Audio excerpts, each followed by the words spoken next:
Welcome back guys, and what I'm going to tell you in this video, I will show you first. When you are opening your Paytm account, you will see here that it is asking for a fingerprint or a pattern. Means nobody can open your Paytm account without your knowledge, without your interference. So if you want to do so in your Redmi mobiles, what you need to do, I am going to tell in this video. Please see the entire video till the end. So not wasting much of your time, just go to the setting, and in setting, in the root, you will find app. In app lock is there, tap it here.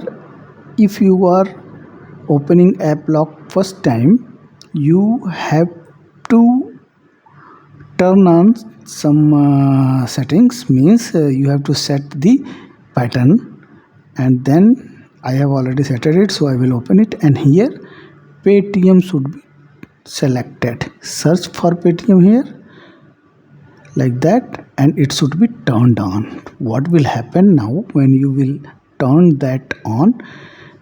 When will you try to open it? It will ask for either fingerprint or pattern. So this is all what make your Paytm account more safer than it was before. So this is all what I wanted to tell you.